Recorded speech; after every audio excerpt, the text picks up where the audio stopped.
All right, and I will get us started by sharing the screen. Here's our enrollment data. This has been a very interesting semester with enrollment. As you can see, every single day has just about followed like clockwork in terms of where enrollment has gone. Weekends, of course, are pretty flat. But this is weird. In the last week, we have flatlined a bit earlier than we normally do. So we are just a few students over year over year from last year. But also remember, last year we extended the deadline as the semester backed in well into January as a start date.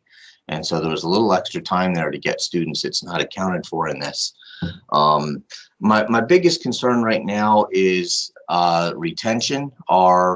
We still have 600 students who are current students who have not enrolled for last year. And so each of the academic deans has a list of students in their area, and they're helping to by calling those students and reaching out. I've also sent emails to all of those students, and so we've got a few things going on there. And McCarty's team has also been making phone calls to those students as well. So we'll need to coordinate a little bit more on some of that stuff. But we're not looking bad. We're just not. I'm just concerned about especially those continuing students who have not are not looking like they're continuing. That's always concerning because our number one goal, and remember our WIG is really not about enrollment. It's about success and student success. So when those continuing students are not enrolling, that's a little concerning. This indicates this might be just something more to do with going online and stuff like that. I don't know. That's interesting to me. I've talked to a few people about that, and that seems to be a little bit of a general consensus. So we'll see what happens there. All right, I will unshare my screen and let's go to Valerie. We've got our Reconnect students and so forth. Some changes there. Tyler is off to his new position, and we will be looking to fill that in a unique way as well. But I'll turn it over to Valerie for just a quick update. Sure. So Tyler has gone on to his new position at MSU. So I would just like to say thank you to Allison and Kim and Kessie, who are really trying to find time in their day to help out picking up the frontliners processing, the Reconnect processing that Tyler was doing for us. I don't have slides for this week. I'll prepare them for next week. But just an update for us, we are actually preparing to enter one of the busiest periods for financial aid, where everybody else winds down and gets a little bit break at the end of the semester. We're gearing up for an extraordinarily busy time. Once grades are posted, we need to run the academic progress standards. We're going to have a number of students who will lose financial aid eligibility. And so our office staff needs to work really hard to try to get in touch with those students before we leave for the holiday break, to let them know about their options to appeal, to ask to have the aid reinstated for winter, because we certainly don't want students dropped for non-payment, so we'll have that going on. End of semester, when grades are reported, we have to identify all of the students who unofficially withdrew during the semester. Those will be students who didn't earn any passing grades, and we'll be doing the calculations to determine if they owe any money back to the federal government and getting in touch with that group to let them know. And then we are coming up on the first evaluation of our futures for frontliners to determine if the students who started in the winter 2021 semester, they are ending their first 12-month period. At the end of their first 12-month period, we have to do a manual GPA calculation to look at just classes they took while on frontliners and confirm that just those classes, they earned a cumulative GPA of 2.0 over the 12 months. So lots going on for the financial aid office between now and the end of the end of December. Excellent. And Valerie, since you raised it, I have not asked any of my direct reports for slides, nor will I through the end of this month. We will start that back up next semester when we return. Right now, we are just all hands on deck, truly, and we have needed to be to serve the student in front of us, and so that's the goal. Tracy, I'll turn it over to you. Good morning. Quick update, since the last time we met, we're working on retention and increasing retention and graduation rates.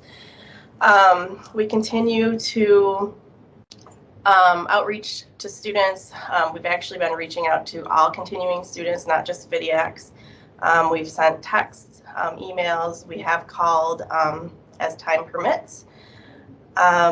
We are still working on the course alert system, so we're notifying students if they're taking classes outside of their program of study and updating those programs of study or adjusting schedules for students. We did, since the last time we met, sent out recurring degree audit notifications. Those went out to all students with 15 credit hours or more. That information is sent to them. It gives them information on graduation, what program they're in, making sure they know how to update their program, making sure they know how to use the student planning in WebPal. So hopefully that has helped a little bit with getting students in the right classes as well and getting them graduated on time. We are also working on implementing and testing some auto grad processing. We aren't using it for this semester, but we are analyzing some things and testing that process out while we're actually doing our regular graduation process, which we will be doing next week and the following week. And really the next week or two, as Valerie had mentioned, we have lots of things that happen at the end of the semester.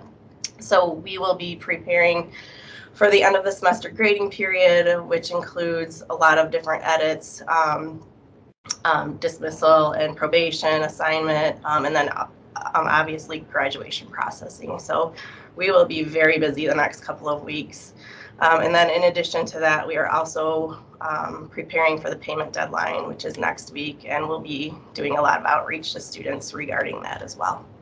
And that's my update. Fantastic. Thank you, Tracy. And I'm going to come back and talk about a few of those things after at the end of this. Joe. Okay, so real quickly, our goal, our WIG goal was to really focus on the student success page, student success on our webpage, and drive traffic there from mostly current students. And we've been working hard on that. Our goal is 4,200 page views by the end of July, and we're steadily, to get there, we got to have about 100 every single week, which when you factor in weeks that we're off, like over Christmas and things, can get a little dicey. You got to make up for that at other times. So we're up to 1,538. We relaunched the page as Student Success Center back on September 1st, pardon me. So we're doing pretty well there. I think we'll get very close, but there's a lot of things that we're proactively doing to drive traffic there. We did try to, our campaign is up and running. There's two major focuses.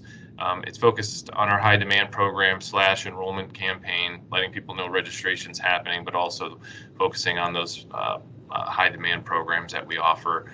Seeing a lot of increases in the web traffic there as the campaigns run. A lot of it's digital. You'll see some outdoor boards, etc. But then a lot of it's email as well. Another focus is this Michigan Reconnect.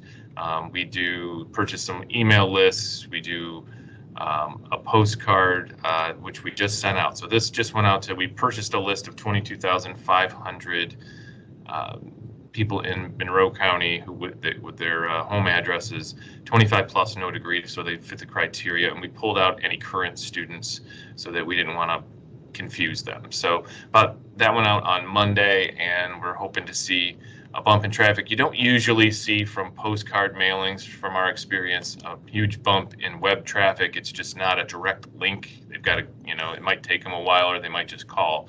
But here is the Michigan Reconnect page. You can see where this is, and it was interesting back in August how it sort of died down after it was so high, and we have activity going through all of this, but there are some lulls in the campaigns. We just don't have enough dollars to have campaigns at all times. But this is where you see us start to ramp up for our campaign here in early November, and then it spikes here with a lot of information going out about Michigan Reconnect. So we've had close to 15,000 since we launched, 15,000 web hits on our Reconnect page since we launched it. So, I just wanted to add this quick slide just to give you a quick overview. I won't dive too much into it. This is since October the 1st. No, actually, this is just the last 2 months. So this is all the top 20 pages for the last 2 months. You can see we get a ton of internal traffic, email,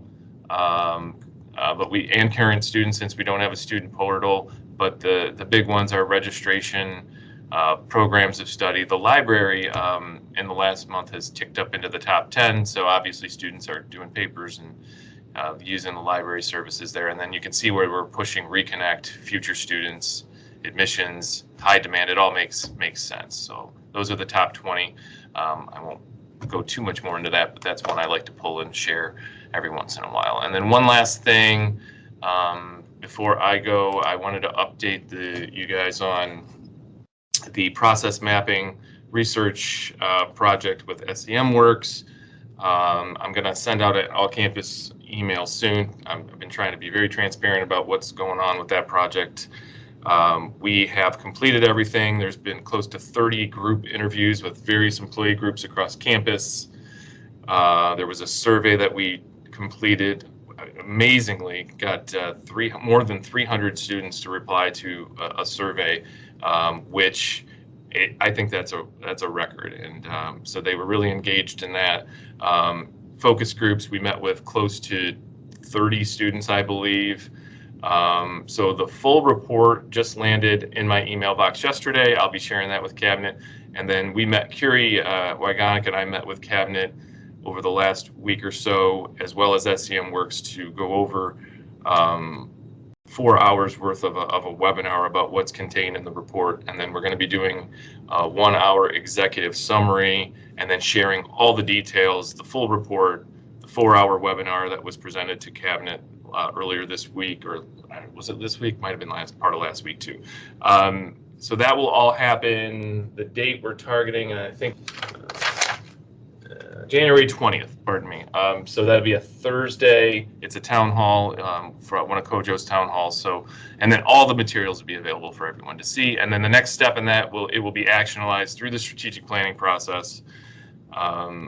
There is a committee that was in charge of this whole thing. I'm the project lead, but it's called the Student Lens Committee.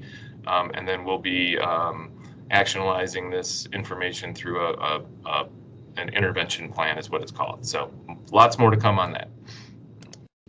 Yeah, that was very exciting, and actually that leads me full circle to what I was commenting on with Tracy. It's amazing, Joe, how the things that they found are genuinely the things that we are doing.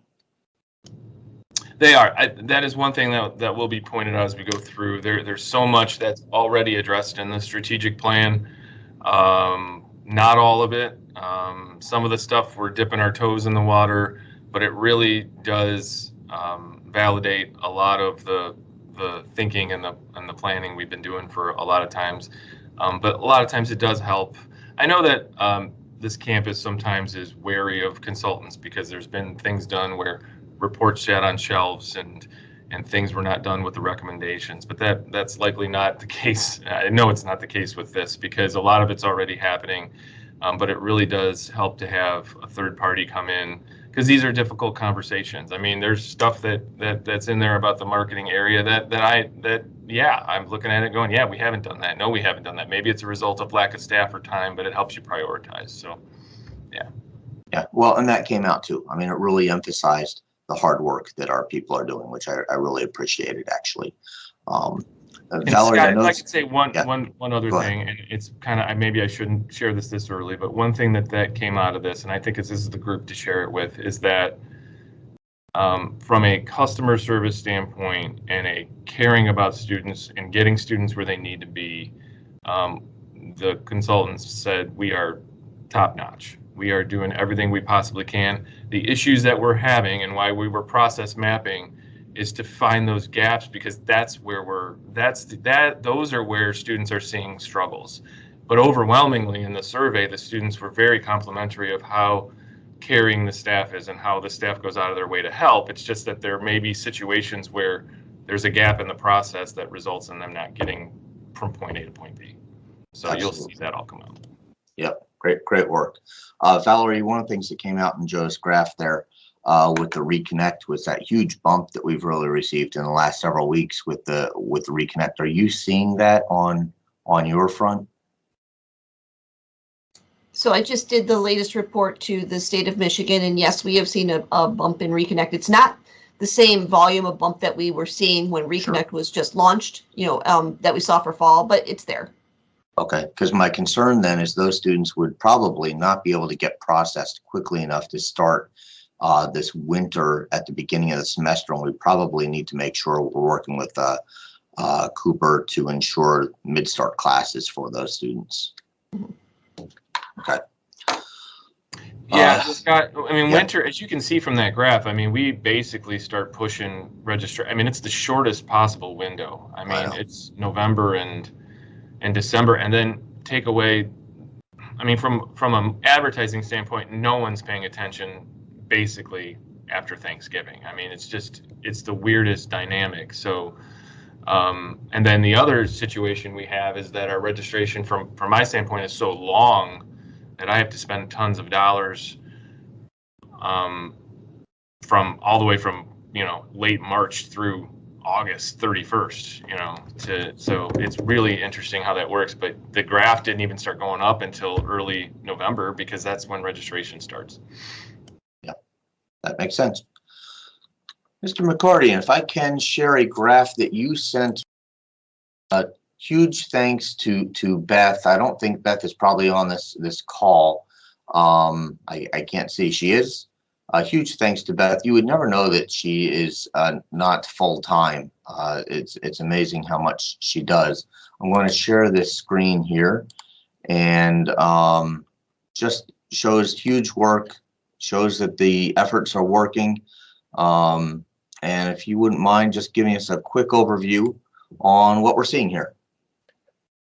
Don't know if she's on or not, but we've seen as you can see, week 14 we have a huge increase over week 13, and that's just directly related to students coming in, getting ready for final exams. And I got a chance to talk with many students this week that were out there working with tutors, and just to kind of get just an idea of what they're here for. A lot of them are returning appointments, so they've been coming, but we had a good number, it seemed to me, that this was their first time. They were getting ready for finals, and so we're really happy to see that. And from going from 23 to 45 is pretty significant, I think, in 1 week. So I think the other factor is obviously the tutors are just very, very welcoming and very non-threatening. So when people come in, they're very open and work very well with the students. So just kudos to all of them.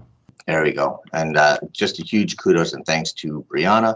I think that's this shows the impact of her position, which is a new grant-funded first full-time position over there.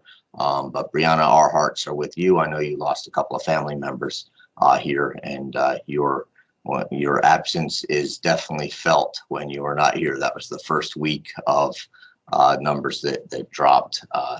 And so anyway, my heart was with you, Brianna. You do great work for us, and I want to thank you personally. Thank you, Scott. You bet. All right, anything to add from the team? And I will take it off recording so that we can ask questions and talk freely. There we go.